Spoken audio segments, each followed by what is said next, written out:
Finishing a marathon is an incredible moment, and for many of us, the culmination of months of training and crossing that finish line brings on a really big high. But then in the next couple of days, it might be the opposite effect, and all of a sudden you're feeling this loss of direction and purpose. We are goal chasers after all, and that is a really normal feeling to have. So let's talk about how to navigate this time, both mentally and physically, when that marathon finish line is behind you. So the first thing that I want you to do is just let yourself feel the feels, whatever those are. And they're also going to be very dependent on how your race goes. But it can be a roller coaster of emotions, often the highest high to what feels like a really low low. And even though it's just running, it's all really, really normal to have. I've felt the gamut, trust me, and from working with lots of runners, I know that it's the same. Some of them will put this opportunity of running a marathon, running an amazing marathon finish in that bucket of some of the best moments of their entire life. So that really wonderful feeling is what you were hoping for and expected. What you maybe are not expecting are some of the lower emotions that come along with that when it's over, or even those times where you meet your goal and you wake up feeling like you wish it was even more. That can be really hard to deal with, but again, it's also really normal and it's okay to have those feelings. And something that a lot of people experience are what is coined as the marathon blues. So when we go through a life-changing event, such as the marathon, yes, it can be in kind of that same camp as a wedding or the birth of a child. I know that could sound crazy, but for a lot of you who've experienced this, you know exactly what I mean. And so this is something that I recently listened to on the Dr. Huberman Lab podcast, where he talks about this rise in dopamine that we get when something really great happens. Even small great things that happen day to day, we get those dopamine hits. So you can only imagine how much your dopamine level is raised when you go through something like training months for a marathon and then crossing that finish line and feeling so amazing. And so naturally you're going to have a dip in that dopamine as well. So basically it talks about the more incredible the moment, the lower the dip is going to be in that dopamine, and just takes more time to kind of get back to your baseline dopamine. So when there's something big like the marathon, those marathon blues and that sadness that you feel when it's over is something that is going to come for many of us. And that can lead us to maybe making decisions based on emotion. And we want to just make sure that we aren't doing that yet and giving ourselves time to just feel the feels. Know that the people around you who didn't do anything like this are probably not going to understand, and that's okay. So I just recommend that you let yourself process these feelings in the healthiest way possible, whatever that looks like for you. Journaling, seeing a therapist, talking to a friend, all of those can be really helpful, knowing that just taking time for these feelings is what you need. So how I just finished up there leads us into number 2, and that is don't do anything drastic. So I find that whether somebody has a great marathon experience and they're left wanting more, or someone doesn't hit their goal or has a bad marathon experience and wants redemption, that can often trigger someone immediately after the race is over. I'm talking like that night. I've been there researching races on what to do next. And so you're kind of chasing that marathon, or maybe it's a different race, but you're just thinking about what's next when you haven't even had time to process all of the feelings yet. So I recommend you to just wait, give yourself time. I don't know how long it's going to be different for everyone, but honestly, I would say just give yourself at least a week, but don't make any decisions until you have a little bit more clarity of mind. Take time to reflect on the race that you already had. So reflecting on everything that was positive about that experience, what you want to do differently for next time with that experience, can all really be helpful in giving you clarity of what you want next. So journaling, reflecting, meditating on what happened before you start making those decisions of, your race calendar coming up, or whatever you decide you're gonna do, or if you wanna give up the marathon forever, like, don't do any of those things at this time. Just wait, and I promise when you're thinking with a clear head, it will go that much better. So number 3 is the physical aspect of how we want to take care of our bodies post-marathon. So this is the time to completely recover. And what's really important to understand about the recovery process after the marathon is it is part of marathon training. So most people don't think of it like this. They think of all of the months of work beforehand, the marathon itself, and then as soon as the finish line is over, that everything is done. When in reality, you've put your body through a lot in that race. There's been a lot of trauma to the tissue in your body. Yes, you're going to be able to feel it initially, but even there's more after that. Those feelings of soreness are gone. So it's really important that you are thinking about recovery as part of the training that you're doing.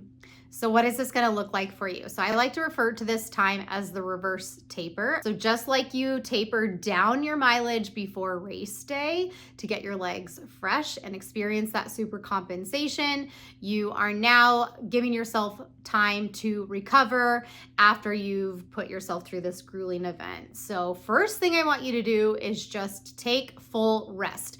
So I make my athletes take at least 1 week full rest, and then I always make the first couple of runs back optional, where I really want them to listen to their body and make the decision based on how they feel, or they can even, take those first steps of a run, and if it doesn't feel good, turn it into a walk or go home.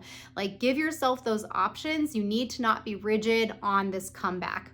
And there's also nothing wrong with taking off more time, 2 full weeks, maybe even 3. You don't have to worry about losing all of this fitness. Yes, there is going to be some detraining involved after your big event. And yes, you have to recover before you can do big things again.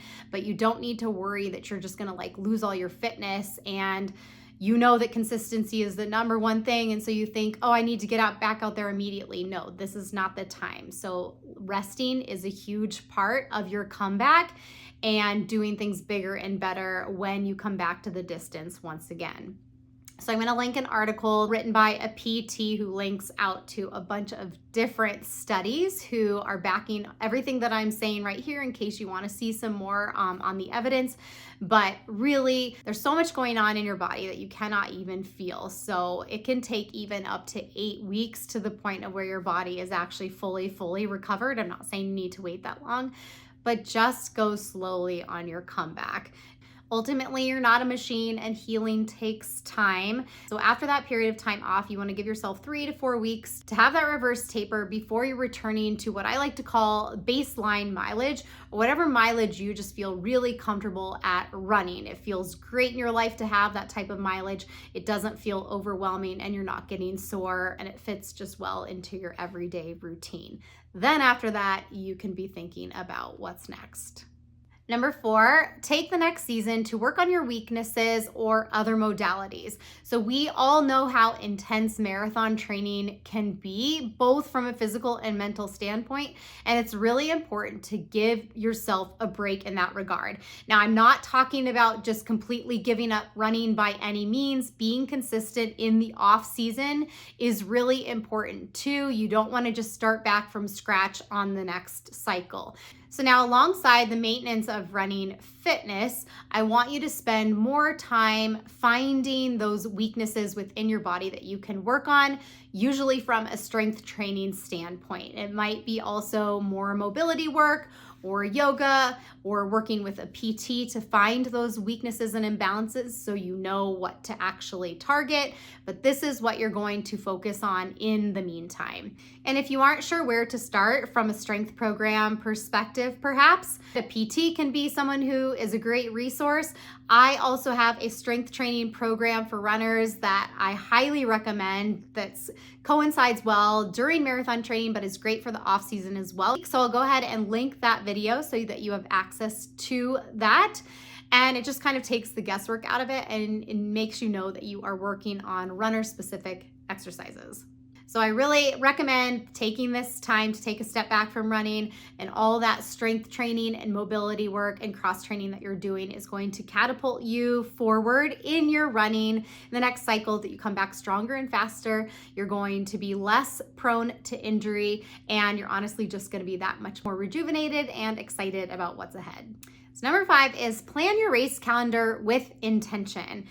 So as marathon runners, it is really common to get the bug. You guys know how much I love the marathon distance, but then we can easily get on what I like to call the marathon hamster wheel. And it's sort of this chase of the marathon. And I also think that people incorrectly assume that stringing a bunch of marathons in a row is actually what's going to get them better at the marathon, when this is actually false.